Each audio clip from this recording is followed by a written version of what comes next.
소리로 만나는 청평사 이야기 리트리버가 들려드릴게요. 오늘 소개할 곳은 강원도 춘천 울창한 우봉산 숲속에 자리한 사찰 청평사입니다. 청평사는 강원 영서 지역에서 가장 오래된 사찰 가운데 하나로 973년 고려 광종 때 배감 선원으로 창간되었으며 1555년에 청평사로 이름을 바꾸고 현재까지 그 명맥을 이어오고 있습니다. 새들이 지저귀는 자연의 소리를 들으며 흙길들을 자박자박 걷다 보면 수백 년의 세월을 간직한 청평사에 이르게 됩니다. 청평사로 한 걸음씩 내딛다 보면 공주와 뱀의 동상이 세워져 있습니다. 왜 공주와 뱀 동상이 이곳에 있을까요? 청평사에는 하나의 설화가 있기 때문인데요. 신라 선동여왕 시대 당나라 태종의 딸인 평양공주에게 마음을 품은 평민 청년이 있었습니다. 청년은 황제의 노여움으로 처형되었고 그는 한 마리 뱀으로 환생하여 공주의 몸에 붙게 되었습니다. 어떤 치료법으로도 뱀을 떨어뜨릴 수 없던 중 신라에서 온 스님이 공주에게 신라의 사찰을 순례하라 조언합니다. 공주는 신라로 떠나 여러 사찰을 돌아다니다 청평사에 이르게 되고 입구 인근의 작은 동굴에서 하룻밤을 보냅니다. 다음날 아침 멀리서 절의 종소리가 들리자 공주는 뱀에게 절에 다녀오겠다고 말합니다. 그러자 뱀은 조용히 공주의 몸에서 떨어졌고 공주는 인근 연못에서 몸을 정갈히 씻은 후 절에 들어갔습니다. 남겨진 뱀은 기다리다 지쳐 청평사 안으로 들어가는 입구인 회전문 안으로 들어가려 했습니다. 하지만 그 순간 폭우가 쏟아졌고 뱀은 물에 휩쓸려 목숨을 잃게 됩니다. 돌아온 공주는 절 입구 근처에 뱀을 묻고 부처님의 자비에 감사하며 폭포 위에 성층 탑을 세웁니다. 이후 사람들은 이 탑을 공주탑이라 부르게 되었고 공주가 머물렀던 동굴을 공주굴, 목욕을 했던 못은 공주탕이라 부르며 그 이름은 지금까지 내려오게 되었다고 합니다. 공주와 뱀 동상 옆에 자리한 공주굴은 낮은 암벽 속 오목하게 파인 작은 동굴로 어른 한 명이 겨우 몸을 누일 수 있을 정도입니다. 입구는 삼각형의 모양을 띠며 현재는 방문자들의 염원이 담긴 자갈 돌탑이 쌓여 있습니다. 공주탕은 바위와 나무로 둘러싸인 수심 1m 정도의 얕은 자연못입니다. 형태는 길쭉한 화살표 모양이며 성인 10명이 들어올 수 있는 크기입니다. 물이 맑아 바닥에 있는 자갈들이 한눈에 들어옵니다.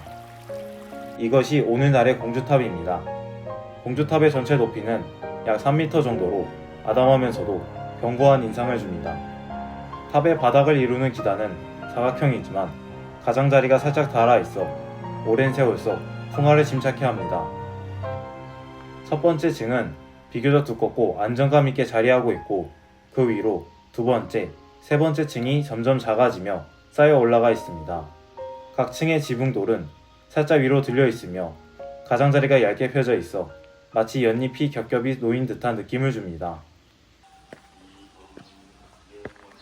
계단을 올라가게 되면 청평사 경내 대웅전으로 들어가는 입구이자 보물 제164호로 지정된 회전문이 있습니다. 회전문은 삶과 죽음이 이어져 있다는 불교의 윤회 사상을 상징하는 구조물로 4개의 기둥 위에 기와 지붕이 얹힌 형태입니다.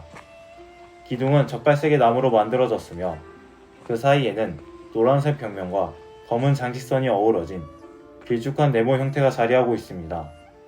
지붕은 어두운 청회색의 기와로 이루어져 있으며 기와 끝자락은 부드럽게 말린 곡선 형태를 이루고 있어 전통 건축의 우아함을 느낄 수 있습니다.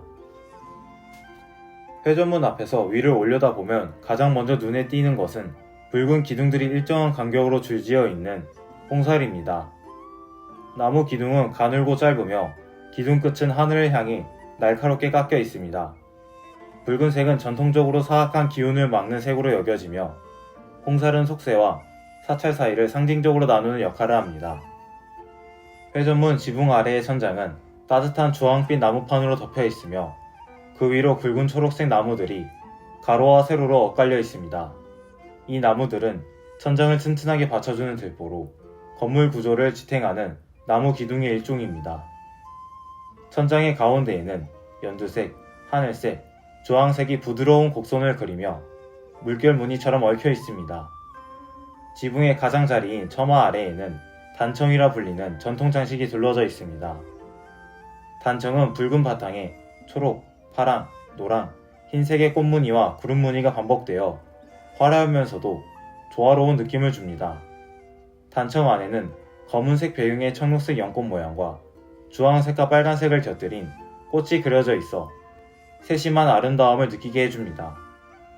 회전문 후면에서 바라봤을 때도 지붕의 어두운 청의색이 멋을 더해주며 처마 아래의 단청 모양과 잘 어울리는 모습입니다. 회전문을 지나 안으로 들어서면 천장에는 수많은 연등이 걸려있고 밝고 경건한 분위기를 자아냅니다. 이 연등을 지나 걷다 보면 불교 사찰의 중심이자 가장 중요한 공간인 대웅전이 모습을 드러냅니다.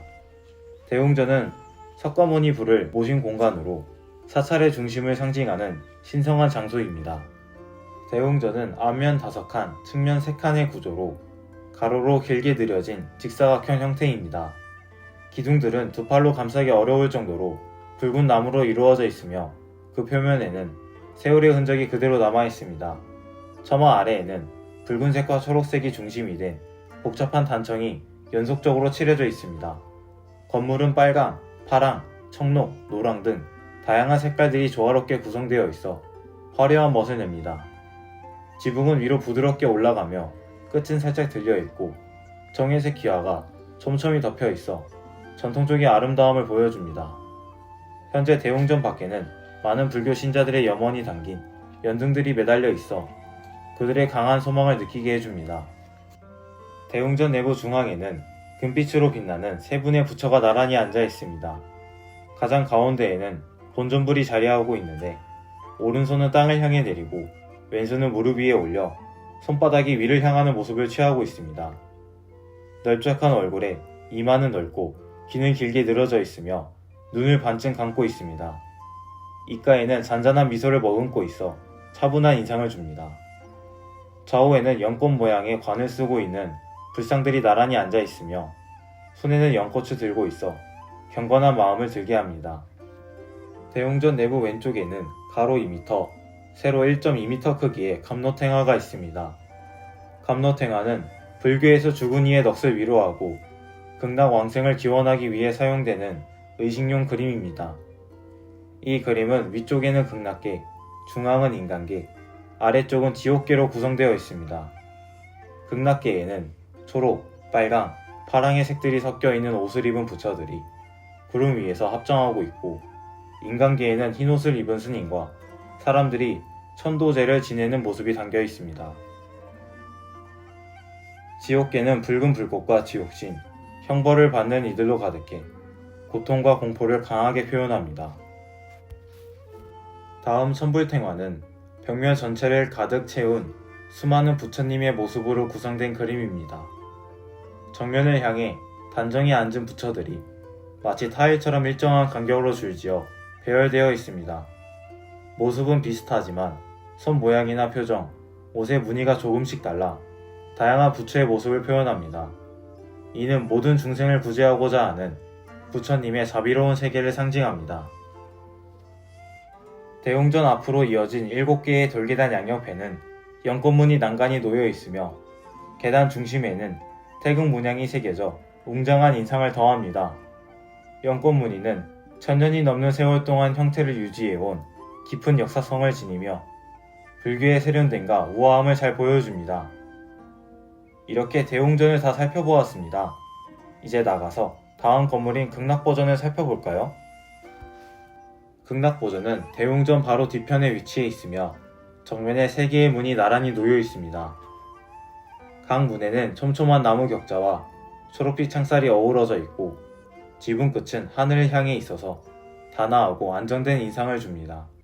회청색 기와는 주변의 초록빛 자연과 조화를 이루면서 기품 있는 모습을 지니고 있습니다.